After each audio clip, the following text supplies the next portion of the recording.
guys, di sini saya akan menjelaskan materi tentang part of speech. Yang pertama, noun atau kata benda. Noun atau kata benda ini berfungsi untuk menamai orang, tempat, benda, atau ide. Umumnya noun ini didahului oleh partikel a, an, dan de. Noun juga dapat berbentuk singular atau plural, dan konkret atau abstrak. Dalam suatu kalimat, noun bisa berfungsi sebagai subjek, objek langsung, objek tidak langsung, pelengkap subjek, atau objek dari suatu preposisi.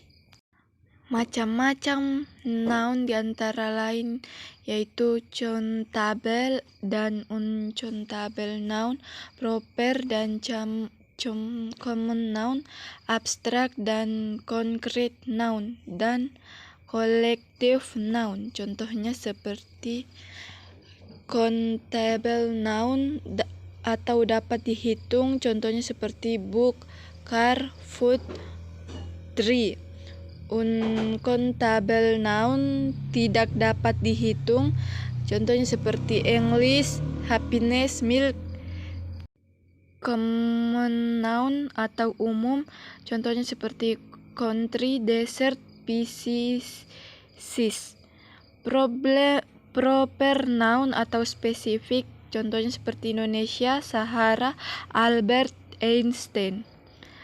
Abstract noun menyatakan ide, konsep, perasaan, keadaan, sifat, atau karakter, contohnya seperti idea, honesty, imagination, kindness, love. Concrete noun atau berupa material atau berwujud nyata, contohnya seperti cheese, desk, man, sugar, water. Collective noun atau nama kelompok atau kumpulan, contohnya seperti kelas, deer, couple, furniture, dan staff. Yang kedua itu pronoun atau kata ganti. Pronoun digunakan untuk menggantikan noun. Part of speech ini bermanfaat untuk menghindari repetisi penggunaan noun. Macam-macam antara lain personal noun, demonstrative pronoun, interrogative pronoun, relative pronoun, indefinite pronoun, reflexive pronoun, intensive pronoun, dan reciprocal pronoun. Adapun contoh pronoun yaitu personal pronoun seperti I, you, we, they, she, he, it. Demonstrative pronoun contohnya seperti this, that, this, those. Interrogative pronoun contohnya seperti what, which, whom, was. Relative pronoun contohnya seperti who, which, whom, was, that. Indefinite pronoun contohnya seperti another, anything, everything, none, someone. Reflexive pronoun dan intensive pronoun, contohnya seperti myself, yourself, ourselves, themselves, herself. Reciprocal pronoun, contohnya each other, one another. Selanjutnya yang ketiga, verb. Kata kerja. Verb digunakan untuk menunjukkan tindakan dari subjek, menunjukkan peristiwa atau keadaan. Macam-macam verb antara lain yaitu transitive, intransitive verb, regular dan irregular verb, action dan stative verb, finite dan non-finite verb, linking verb dan causative verb. Adapun contohnya, yang pertama transitive verb yaitu ask, buy, hit, make, show. Intransitive verb contohnya seperti Arif, come, go, smile, white. Selanjutnya regular verb, contohnya seperti expect, bake, decide, live, dan walk. Selanjutnya irregular verb, contohnya seperti bear, cause, feel, send, read. Action verb, contohnya eat, grow, jump, run, work. Selanjutnya stative verb, contohnya seperti adore, deserve, forgive, impress, sound. Finite verb, contohnya transitive dan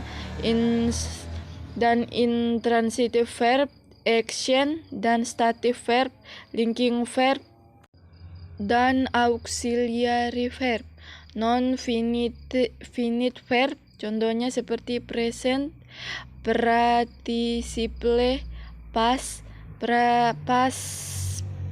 participle, infinite, bare, infinitive.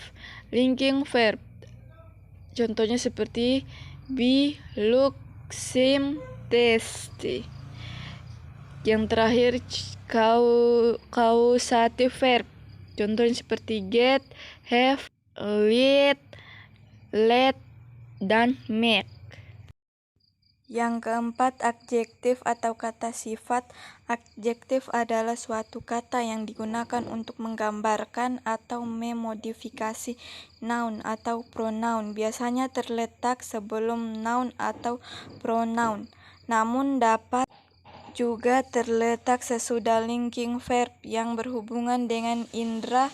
Untuk satu noun atau pronoun dapat terdapat lebih dari satu adjektif. Contohnya yaitu old, young, bad, fat, thick, big, small, pretty, dan sebagainya. Yang kelima, adverb, kata keterangan. Biasanya digunakan untuk menggambarkan atau memodifikasi suatu kata kerja, verb, kata sifat, adjektif, atau adverb lainnya. Namun kata keterangan tidak pernah mendeskripsikan suatu kata benda atau noun, dan biasanya menjawab pertanyaan how, when, where, why, under what condition, atau to what degree. Tak hanya itu, adverb suatu adjektif biasanya berakhir dengan partikel ly seperti deeply, extremely, happily, fairly, dan lainnya. Tapi ada juga adverb yang tidak berasal dari adjektif seperti very, somewhat, only, quite, dan lain-lainnya. Contohnya seperti adverb of time. Contohnya early, recently, yesterday, now, tonight. Adverb of manner, contohnya seperti fast, hard, slowly, softly, quickly.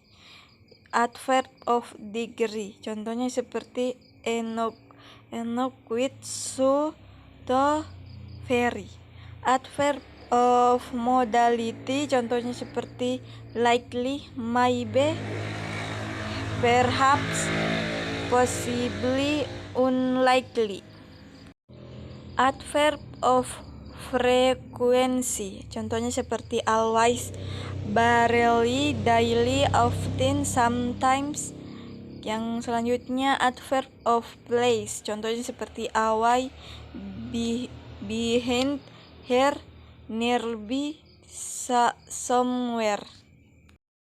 Terakhir, adverb of focus, contohnya seperti als, even, just, mainly, only. Yang keenam, preposition, kata depan, merupakan suatu part of speech yang diletakkan sebelum noun atau pronoun untuk membentuk suatu frasa yang memodifikasi kata lain dalam suatu kalimat. Oleh karena itu, preposisi selalu menjadi bagian dari suatu frasa. Preposisi hampir selalu berfungsi sebagai adjektif atau adverb. Contohnya, preposisi of time. Contohnya seperti after, before, during, since, dan until. Selanjutnya preposisi of place.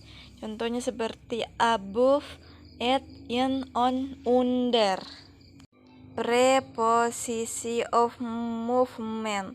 Contohnya seperti inside, intro, of, towards, up. Selanjutnya preposition of manner. Contohnya seperti by, in, like, on, with, out. Selanjutnya preposisi of purpose. Contohnya seperti for. Preposisi on quantity atau measure. Contohnya seperti for dan by. Yang ketujuh, conjunction atau kata hubung. Part of speech yang ini berfungsi untuk menghubungkan kata, frasa, atau klausa dan juga untuk menunjukkan hubungan antara elemen kalimat yang dihubungkan. Terdapat beberapa jenis conjunction, yaitu coordinate conjunction atau menghubungkan dua konstruksi gramatikal yang sama. Contohnya seperti and, but, nor, or, yet. Yang kedua, correlative conjunction atau digunakan berpasangan seperti between and at, her, of, or, from, to, rather, that, if, then. Yang ketiga, subordinate conjunction atau membentuk adverbial clause. Contohnya seperti after, because, before, although, when. Yang keempat, conjunction adverb atau menghubungkan dengan logis dua independent clause yang berurutan. Contohnya at last, besides, however, hence, dan then. Yang terakhir 8, interjection atau kata seru. Interjection merupakan kata yang digunakan untuk mengekspresikan tingkat emosi yang berbeda. Secara tata bahasa, biasanya dilihat sebagai bagian yang tidak terkait dengan kalimat utama. Contohnya seperti alas, he failed, dan oi, look at me.